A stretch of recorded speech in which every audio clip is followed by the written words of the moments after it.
Now, the other day on the show, we covered Glenn Beck reacting to the World Economic Forum, the Davos meeting of all the elitist ghouls. And the problem with that segment is Glenn Beck's a lunatic. And he says things that are insane. So he claims the plan is already underway. These things are already becoming law. They are law.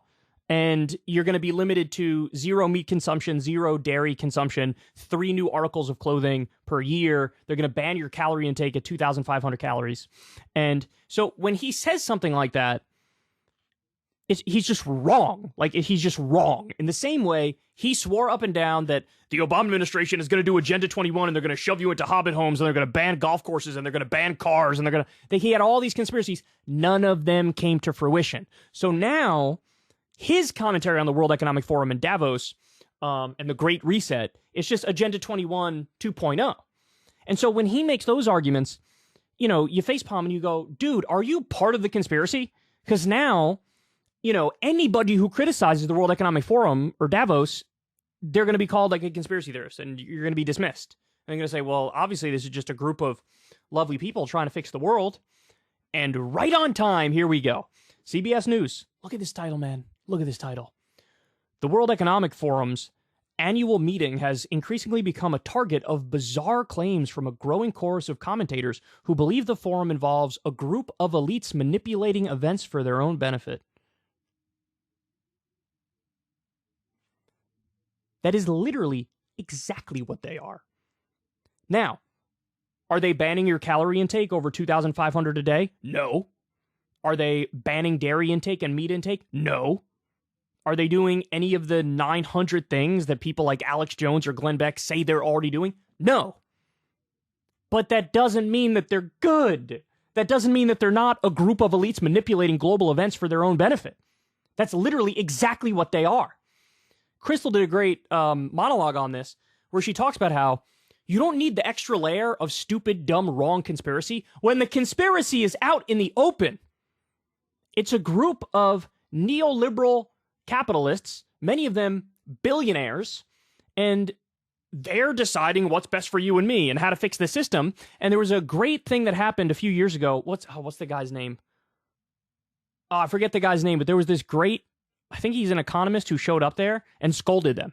And was like, I find this all so stupid because none of you are stating the obvious. We need to tax your ass. We need to take that money and we need to redistribute it into things that we know work. We need to give people health care, give people child care, give people higher wages. Like, you get together and you talk about all these highfalutin ideas of how to fix society, and they get into like techno-utopia type stuff and AI type stuff. And he's like, idiots, you should be taxed more and we should take that money and give it to people who need it.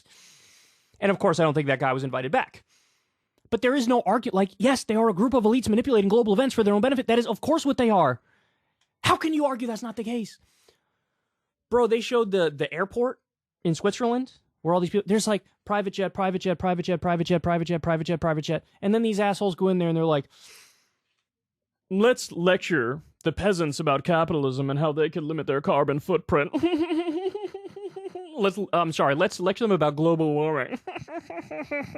Now, the right points that out as like, well, obviously global warming is fake. No, climate change is real, and also these guys are massive hypocrites. That's the actual takeaway. All right, so we're going to get through as much of this article as I can. I might have a conniption or an aneurysm on air. By the way, I don't even know what a conniption is. It just sounded right in that sentence. Okay. As elites gather in Davos, conspiracy theories gain traction online. When some of the world's wealthiest and most influential figures gathered at the World Economic Forum's annual meeting last year, sessions on climate change drew high-level discussions on topics such as carbon financing and sustainable food systems. But an entirely different narrative played out on the internet, where social media users claimed leaders wanted to force the population to eat insects instead of meat in the name of saving the environment. The annual event in the Swiss ski resort town of Davos, which opens Monday, has increasingly become a target of bizarre claims from a growing chorus of commentators who believe the forum involves a group of elites manipulating global events for their own benefit. Experts say what was once a conspiracy theory found in the internet's underbelly has now hit the mainstream. This isn't a conspiracy that is playing out on the extreme fringes, said Alex Friedfeld, a researcher with the Anti-Defamation League who studies anti-government extremism. We're seeing it on mainstream social media platforms being shared by regular Americans. We were seeing it being spread by mainstream media figures right on their primetime news on their nightly networks. Okay. So, okay. Now I'm going to lose it. The reason why there are criticisms of Davos and the World Economic Forum being parroted by regular people is because there are many criticisms of Davos and the World Economic Forum that are totally legitimate. Turns out normies actually don't like these billionaire elite goons who are rigging the system in their favor. Wow, you don't say. Shocking. You don't want to kiss the ring? You don't want to massage their feet? You don't want to be the help? Jesus Christ. And also this notion, it's only anti-government extremists who don't like the World Economic Forum and Davos. What? That's not true at all. This reminds me of like the World Trade Organization and NAFTA and permanent normal trade relations with China. A lot of the language around that was like, bro, these extremists on the right are against this. And it's like, well, no, also normies are against it and left-wingers are against it because the concern was, oh my God, we're going to craft these trade deals for the benefit of corporations and billionaires and screw the working class in this country. And so people united against that. And they were right to do that. To just dismiss it as, well, it's all fringe stuff. That's not true. Now, look, there is fringe stuff. There are fringe criticisms of the World Economic Forum and Davos. I know, I just covered it the other day. It was Glenn Beck, it's Alex Jones, it's those types, right? But so now they're dismissing all criticism, even legitimate criticism, because some people take it too far. Oh my God, it drives me crazy. The meeting draws heads of state, business executives, cultural trendsetters, and representatives from international organizations to the Lux mountain town.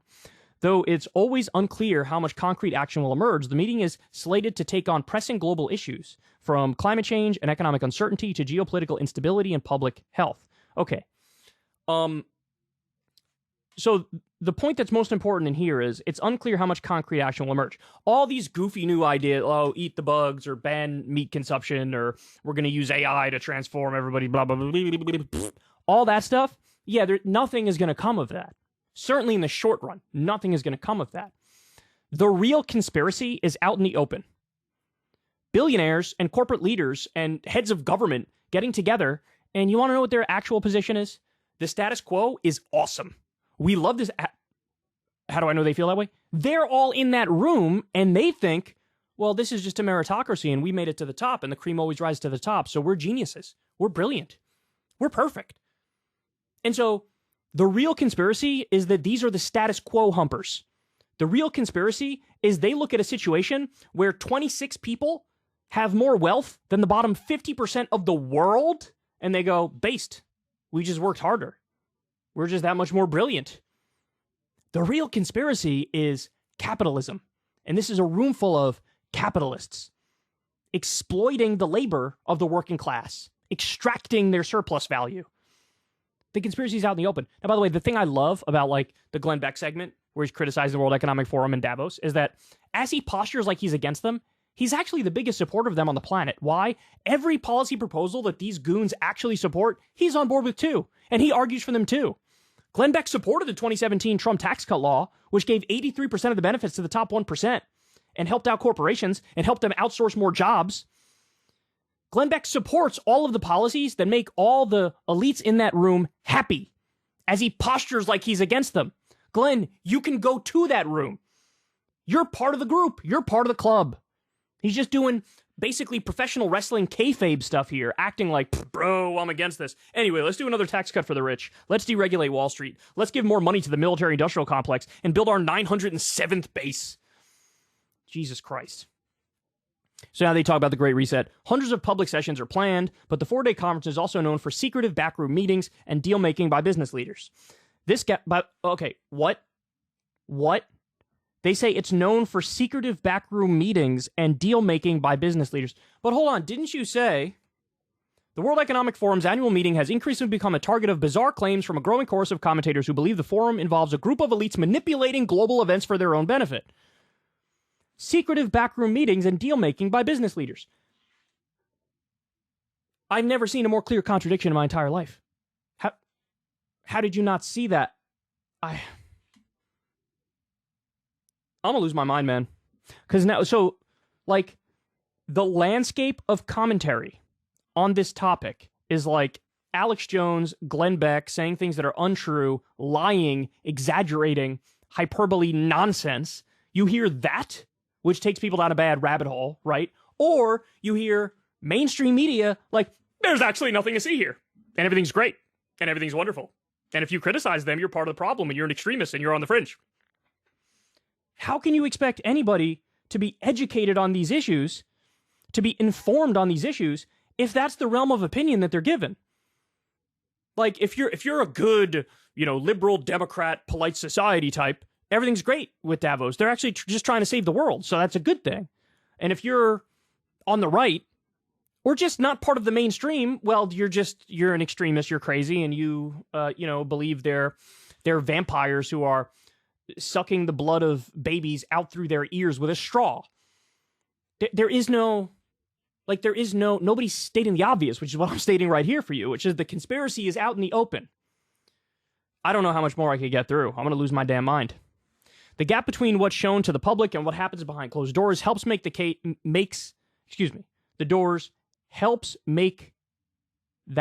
meeting a flashpoint for misinformation. That sentence doesn't make sense. I'm not even going to try to read it again. Quote, when we have very high levels of ambiguity, it's very easy to fill in narratives, said Kathleen Hall Jamieson, who is the director of the Annenberg Public Policy Center at the University of Pennsylvania and also studies misinformation. There we go. Here we go. It's all misinformation, man. All the criticisms is misinformation. Bro, go read the Wikipedia page, as we did the other day on the World Economic Forum, and right on its face, it's super concerning. Nobody should have that much power. Like, if you believe in democracy, if you believe in people power, then when you look at a group of billionaire elite capitalists who are trying to shape global events moving forward and oftentimes do that, that's problematic by its very nature. And here they're saying, bro, we study misinformation, like all the people who are criticizing this thing. Anyway, I can't go on. I can't do it. I can't go on. Can't do anymore.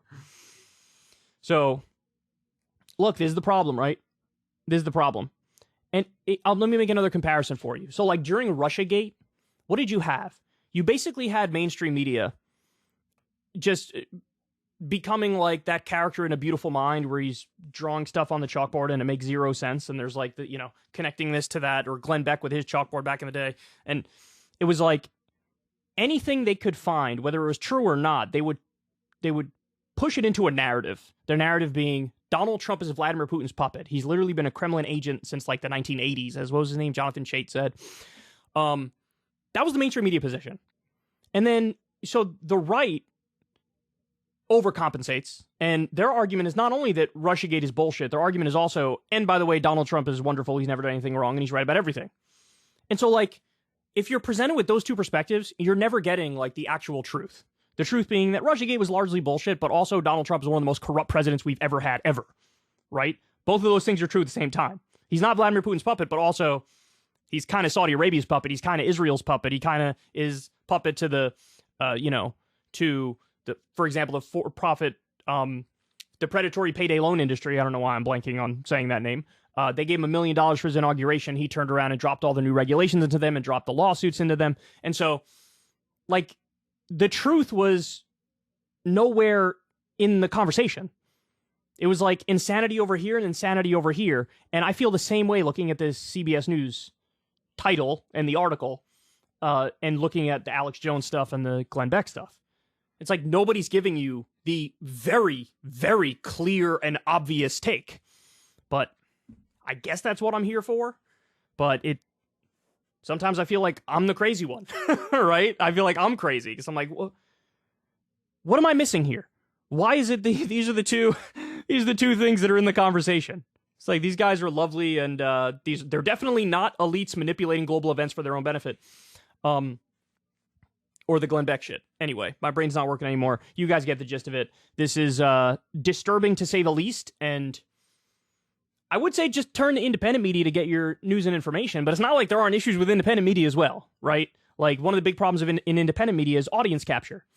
So, corporate media, I think they have bigger problems. They have worse problems. They're kind of intricately tied to the intelligence agencies, into corporations, big money advertisers, and things of that nature. And independent media, there's some independent media I like to think that does a good job, but there are some that is just flat out audience capture. And so that's also how you get, in the case of Glenn Beck or Alex Jones or whoever, that they'll take the conspiracy and put it on steroids and human growth hormone and say things that are so stupid that it undermines legit criticism of the World Economic Forum. So there you have it. If you want to see me and Crystal Ball interview legends like Noam Chomsky, Cornel West, and more, subscribe to Crystal, Kyle, and Friends on Substack. $5 a month gets you the video version a day early. Remember, we take 0 ad dollars for this podcast. Or you can sign up on Substack for free and get the audio version a day later. Link in the video description box below.